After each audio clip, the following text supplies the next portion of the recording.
The sound that broke my life wasn't the crash. It was the word adopted. I was trapped in the front seat of my parents' car, blood running into my eyes, metal screaming around us, when a police officer leaned in and said, "Ma'am, we need your real name for the records. This VIN doesn't match your birth file." My mother started crying before I did. My father turned his face away. And that's when I knew. They had hidden the truth for 20 years, and a car accident had just ripped it open. But before I tell you what the officer found next, before I tell you why my parents begged me to stay quiet, stay with me. Like this story. Watch till the end. Subscribe. Because what they did after the crash hurt worse than the crash itself. My name is Emily Carter. At least, that's what I thought my name was. I grew up in Springfield, Missouri, in a small white house with a blue porch and a mailbox that leaned to the left. My parents, Linda and Robert Carter, were the kind of people neighbors trusted.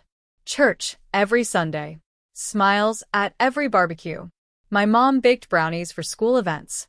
My dad coached Little League. They told everyone I was their miracle baby. They said they tried for years and years. That God finally answered them. And I believed them. I believed them when my mom brushed my hair every night and said, "You're our whole world, Emmy." I believed them when my dad hugged me too tight and said, "Nothing will ever take you away from us." I believed them when they promised they'd always protect me. Growing up, I never felt unwanted. But I always felt different. I didn't look like them. My mom had light hair. My dad had green eyes. I had dark curls. Brown eyes. Skin that got tan fast in the summer. Whenever I asked, my mom laughed and said, "You take after my grandma." There were no baby pictures of me in the hospital. No videos of my first steps. They said the camera broke. I didn't push. I trusted them. At 19, I got into Missouri State University. I wanted to study nursing. I wanted to help people. My parents cried when they dropped me off. My dad slipped a note into my bag that said, "We are so proud of you." I called them every Sunday. I told them everything. I had no idea my whole life was built on a lie. The accident happened on a rainy Friday night. We were driving back from a family dinner in St. Louis. The highway was slick. My dad was driving. My mom was in the passenger seat. I was in the back, scrolling on my phone, half asleep. Then headlights. Too close. Too fast. The world flipped. Glass exploded. Metal crushed. My head slammed forward. My chest burned from the seatbelt. When the car stopped moving, everything was quiet except my mom screaming my name. "Emily. Emily, talk to me." I tried to answer, but my mouth tasted like blood. Sirens came fast. Red and blue lights filled the rain. Paramedics pulled me out first. They laid me on a stretcher. I remember staring at the sky, thinking how unfair it was to maybe die on a road between places I trusted. At the hospital, a police officer stood beside my bed with a clipboard. Routine questions. Name. Date of birth. Address. Then he frowned. He asked my parents to step outside. Through the curtain, I could hear my mom sobbing. My dad kept saying, "Please, please." The officer came back alone. That's when he said it. "Emily, we're having trouble matching your records. Are you aware you were adopted?" My heart dropped so hard it felt like another crash. "No," I whispered. "That's not true." He looked at me gently. "Your parents will explain." They didn't want to. They sat there holding my hands, shaking, crying, saying they were sorry without saying why. Finally, my mom said, "We were scared you'd leave." That night, I learned I was adopted. But that wasn't the secret. The real secret came the next morning. A social worker showed up. Then another officer. Then a woman I had never seen before, sharp suit, cold eyes, who said she was from family court. They asked my parents to leave the room. My dad refused. They escorted him out. That was the first time I saw fear on his face. Real fear. The woman sat across from me and said, "Emily, you were not legally adopted." I stared at her. She slid a folder onto my bed. Inside were papers stamped with words I didn't understand yet. Missing child. Sealed records. Fraud. My hands shook. She said, "You were reported missing in 2004.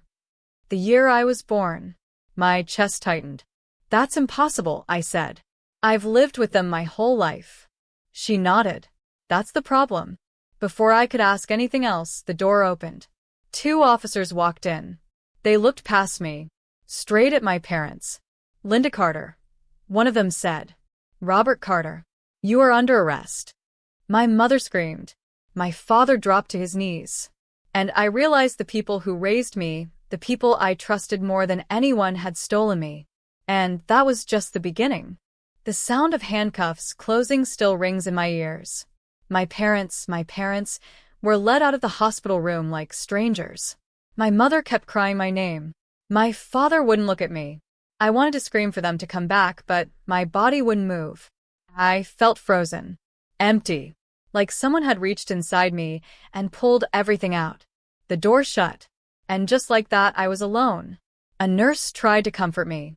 She said, "Sweetheart, you're safe now." But I didn't feel safe. I felt stolen. The woman from family court, her name was Ms. Reynolds, pulled her chair closer to my bed. Her voice was calm, slow, like she was talking to a scared child. "Emily," she said, "we know this is a shock, but we need to ask you some questions." I nodded. My throat hurt too much to speak. She told me the truth in pieces. Slow pieces. Like ripping off a bandage one thread at a time.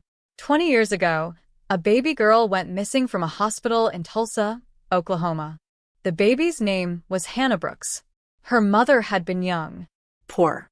Alone. But she never stopped looking. That baby was me. Linda and Robert Carter couldn't have children. They tried for years. Doctors told them it wouldn't happen.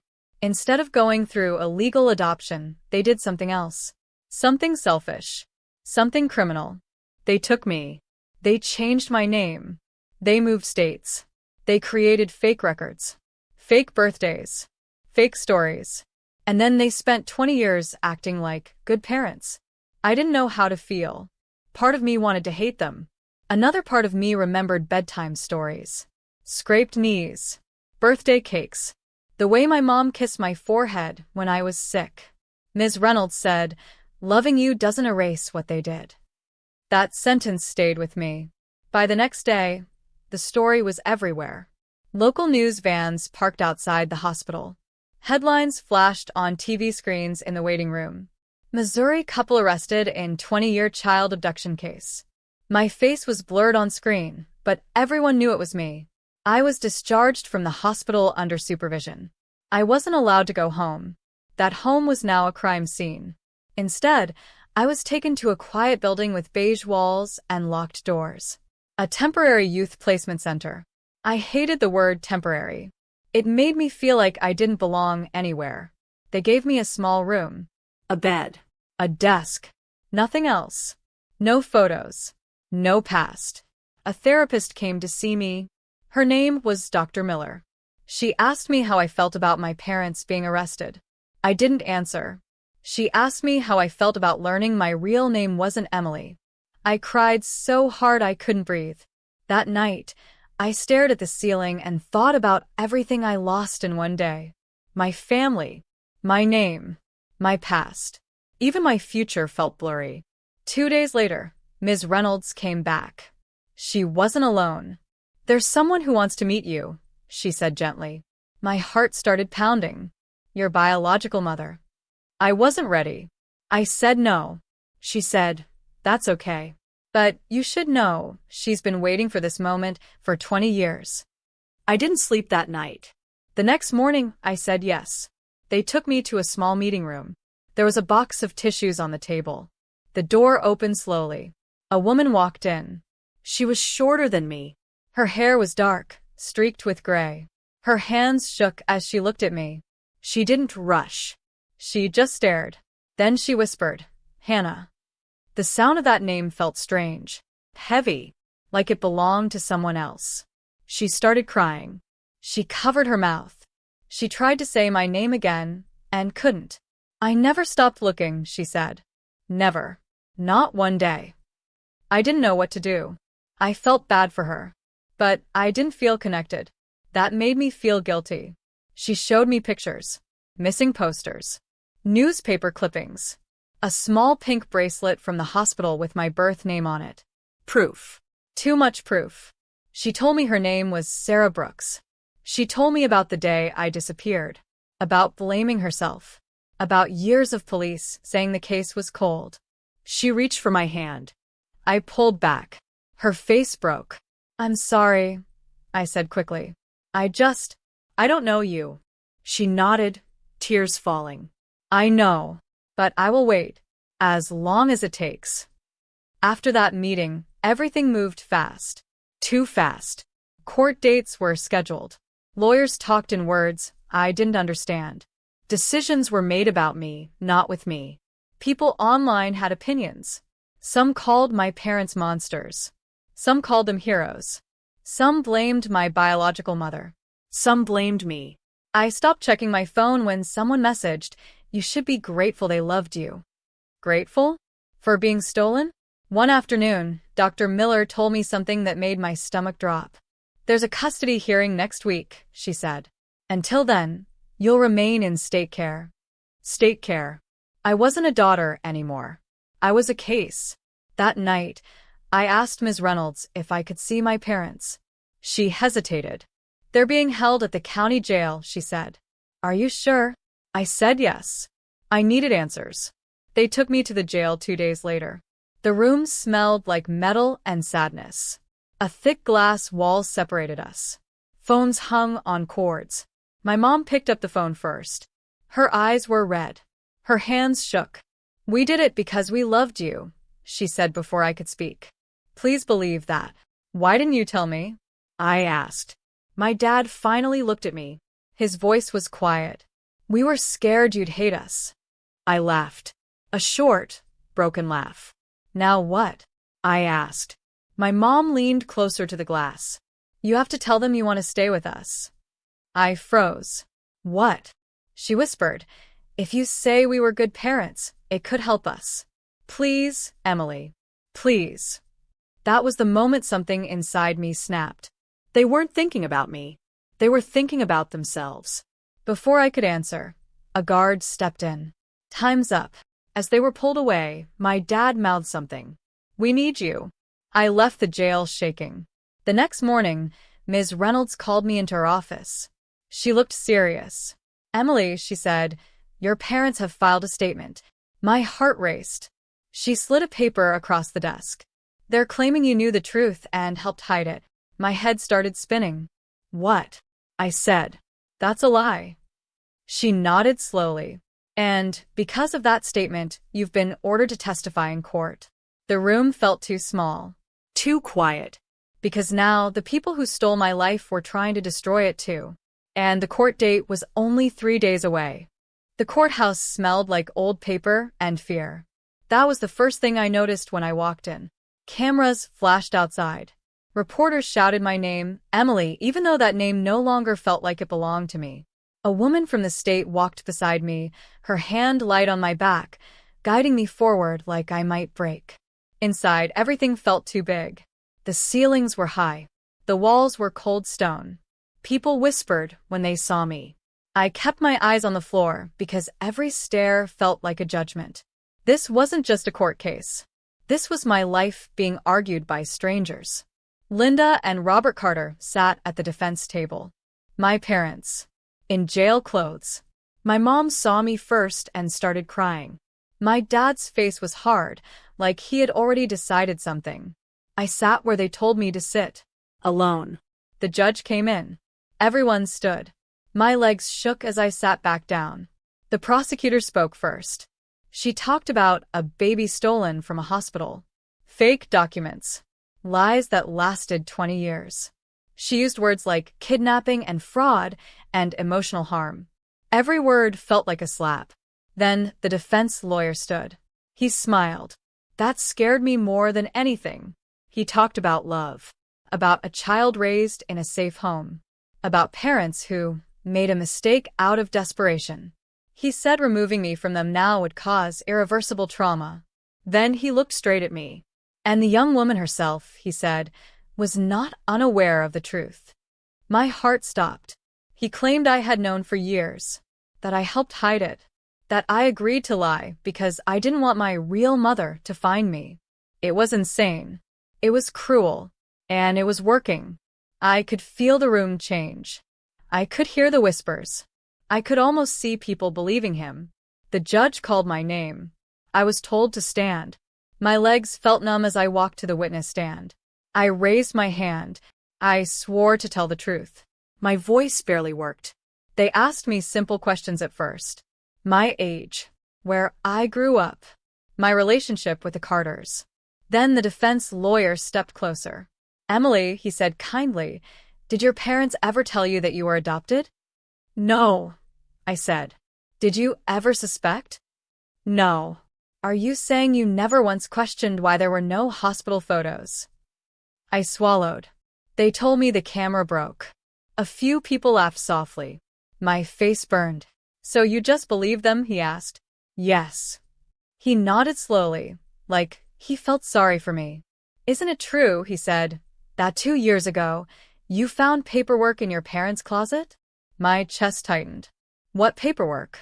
I asked. "Birth documents," he said, "with another name." That was a lie. "I never saw anything like that," I said. He raised an eyebrow. "Really?" Then he pulled something from his folder. A photocopy. A document with my face on it, with a different name printed at the top. Hannah Brooks. My hands started shaking. "I've never seen that," I whispered. The lawyer turned to the judge. "Your Honor, this document was found in the defendant's home. The young woman's fingerprints were on the folder." My head spun. "That's impossible," I said louder. "I didn't know. I swear." The judge looked at me carefully. "Order," he said when the room grew loud. I looked at my parents. My mother wouldn't meet my eyes. My father stared straight ahead. That's when I knew. They did this. They planted evidence. They were trying to save themselves by destroying me. The judge called for recess. I was taken into a side room. Ms. Reynolds sat across from me, her face pale. "They're accusing you of being an accomplice," she said quietly. I started crying. "I didn't do anything." "I know," she said. "But we have a problem." "What problem?" I asked. She hesitated. "Because of their statement and the document, the judge has ordered an investigation into you." The air left my lungs. "What does that mean?" "It means," she said carefully, "you could be charged with obstruction, or perjury, or worse." I felt sick. I was the victim. How did I become the suspect? They brought me back into the courtroom. The judge spoke slowly, clearly. "Due to conflicting testimony," he said, "this court orders the temporary detainment of the witness pending investigation." I didn't understand. Then I did. A deputy stepped toward me. "With handcuffs." "No," I said. "Wait." "You can't." The metal closed around my wrists. Cold. Heavy. My biological mother, Sarah, stood up in the back of the room screaming my name. Guards held her back. My mom collapsed into my dad's arms. And as I was led away, I heard my father say something that made my blood run cold. "She'll keep quiet now." The door slammed behind me, and I realized the truth. The car accident didn't just expose their secret. It put me exactly where they wanted me. Silenced, locked up, and blamed for the crime they committed. Jail is quiet in a way that messes with your head. No screams, no drama, just buzzing lights and the sound of your own thoughts getting louder. I sat on a thin mattress in a holding cell, staring at my cuffed hands, thinking about how fast everything flipped. One car accident, one secret, and now I was the criminal. I kept replaying my father's words. "She'll keep quiet now." That's when the fear finally turned into something else. Anger. Deep. Sharp. Focused. They thought putting me in a cell would scare me into silence. They were wrong. The next morning, a public defender named James Holloway came to see me. He was young, tired-looking, but his eyes were sharp. He didn't talk down to me. He listened. I told him everything. Slowly. Carefully. Every memory. Every lie. Every promise. When I finished, he leaned back and said, "Emily, Hannah, you didn't help them. And we're going to prove it." I laughed bitterly. How? They planted evidence. James nodded. That's what they think is the end of it. It's not. He slid a folder across the table. Inside was a photo from the night of the crash. The car. Crushed. Wrapped around a guardrail. Do you know what modern cars have? He asked. I shook my head. Black boxes, he said. Like airplanes. They record speed, seat positions, timing.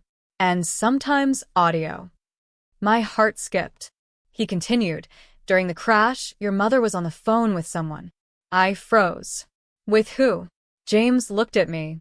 That's what we're about to find out. 2 days later, I was released from the holding cell pending trial. The charges against me weren't dropped, but they were paused. Just enough room to fight back. The prosecution got the black box data. What it revealed changed everything. The car hadn't swerved by accident. My father had been speeding. On purpose. And the audio? My mother's voice, shaking but clear, came through the recording. If this comes out, we lose her. Everything falls apart. Then my father said something that made the courtroom go silent when it was played later. The crash might be the only way. They were willing to risk my life, to keep their lie buried. That wasn't all. James dug deeper. He tracked hospital records from Tulsa in 2004. One nurse from that shift had disappeared from the profession soon after. Her name was Carol Jenkins. She lived in Arizona now. She had a record. When investigators questioned her, she broke.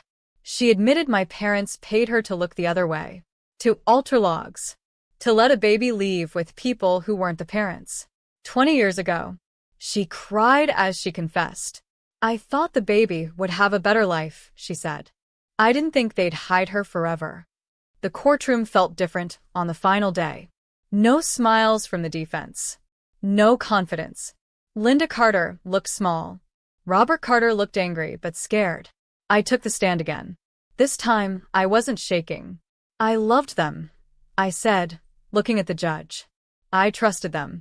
And they used that love to control me, to steal my identity. And when the truth came out, they tried to blame me for their crime. I turned and looked directly at my parents. You didn't just steal me from my mother, I said. You stole my right to choose. And when you were caught, you tried to steal my future too. My biological mother sat behind me, crying quietly.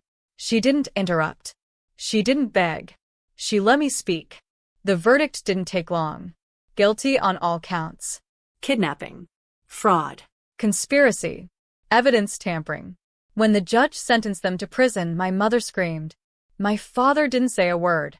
As they were led away, he finally looked at me. Not with love. With hate. And for the first time in my life, I felt free. Outside the courthouse, cameras waited. Microphones were shoved toward me. People wanted statements. Drama. Tears. I gave them one sentence.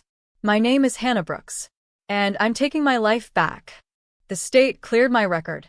Every accusation against me was erased. Publicly. Loudly. I chose to keep the name Emily too. Because I decided who I am now. I moved in with my real mother, not because I felt forced, but because I wanted to know her. Slowly. On my terms. We're learning each other. Some days are awkward. Some days are beautiful. Justice didn't give me my childhood back, but it gave me the truth. And revenge? Revenge was standing in that courtroom, alive, unbroken, and watching the people who thought they owned me lose everything they built on a lie. They tried to erase me. Instead, they exposed themselves. And that secret they hid for 20 years? It didn't destroy me. It saved me.